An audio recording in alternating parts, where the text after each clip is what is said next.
දශික අන්වන ශ්‍රී ලංකා නිදහස් පක්ෂ තරුණ සන්ධානයේ මාධ්‍ය ලේකම්. ඉතින් මම අද ආවේ කතා කරන්න පොඩි වැදගත් මාතෘකාවක් සම්බන්ධව.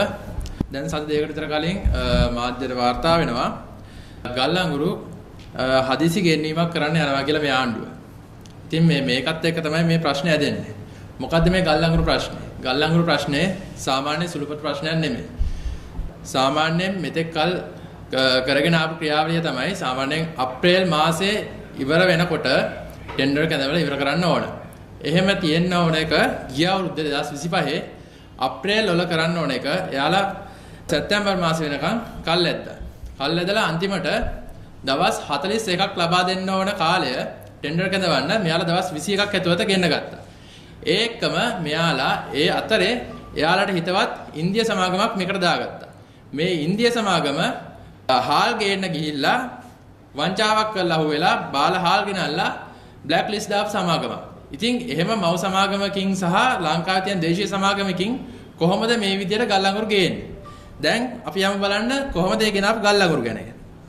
මේ ගෙනාපු ගල්අඟුරු දැනට සම්පූර්ණ 42ක් එන්න ඕන. දැනට ඇවිල්ලා තියෙනවා නැව් 3ක් ඇවිල්ලා තියෙනවා. ඒ නැව් 3න් නැව් දෙකක දැන් සාම්පල් චෙක් කරලා තියෙනවා.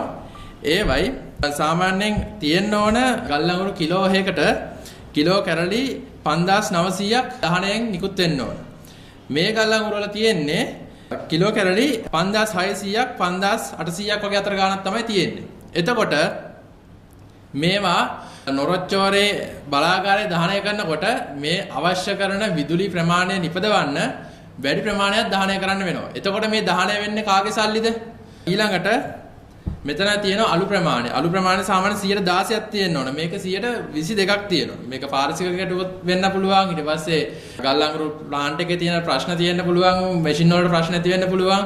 ඒ වගේම දැන් මේ වෙනකන් මේගොල්ලෝ මේ කරන විකාරෙත් එක්ක අප්‍රේල් මාසෙන් පස්සේ කොහොමද ගල්අඟුරු ගෙනල්ලා ලංකාවට බාන්නේ? මොකද ලංකාවේ වාරකම් කාලය ආවට පස්සේ ගල්අඟුරු ගෙනල්ලා බාන්න බෑ. එහෙනම් ගල්අඟුරු නැති වෙනවා කියන්නේ නොරොච්චෝලේ කෙටි කාලයකට හෝ ඩිසේබල් වෙනවා. එහෙම වුණොත් ලංකාවේ රජයට සිද්ධ වෙනවා වැඩි මිලට ඩීසල් වලින් කරන්ට් එක ගන්න.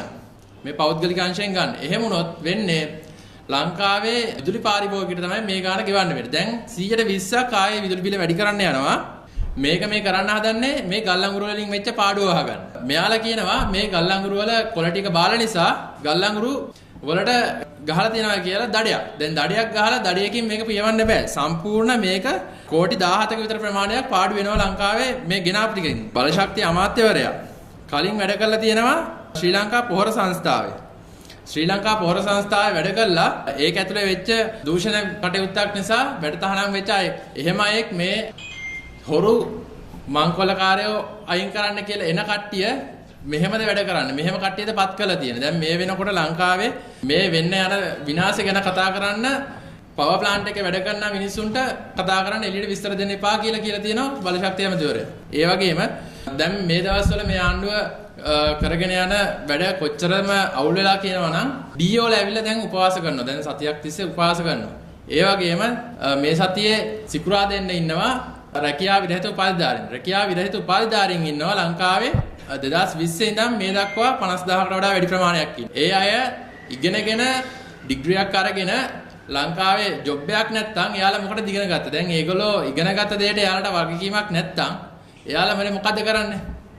මීට කලින් හැම ආණ්ඩුවකින්ම රැකියා විරහිත උපාධිධාරීන්ට රැකියාව ලබා දුන්නා. දැන් මේ ආණ්ඩුව පත් වෙලා ඉන්නවා. දැන් අවුරුදු 1කමාරකටත් වඩා වැඩි කිසිම උපාධිධාරියෙක්ට ජොබ් එකක් දීලා නැහැ. මේ රට ඇතුලේ මේ ප්‍රශ්න තවදුරටත් වැඩි කරන එක මිසක් එකක්වත් මේගොල්ලෝ විසඳන්නේ නැහැ. මම ආණ්ඩුවට අභියෝග කළා කියනවා පුළුවන් නම් පළාත් සභාව මැතිවරණ තියලා පෙන්නන්න, පුළුවන් නම් තියලා පෙන්නන්න, තියලා දිනලා පෙන්නන්න. ආණ්ඩුවට දැන් මේ වෙනකොට තියෙන ජනමතය පල්ලෙහාට බැහැගෙන යන්නේ. තව ටික කාලයක් යනකොට ඔයගොල්ලන්ට 103ක් නැති වෙලා තමයි නවතින්නේ.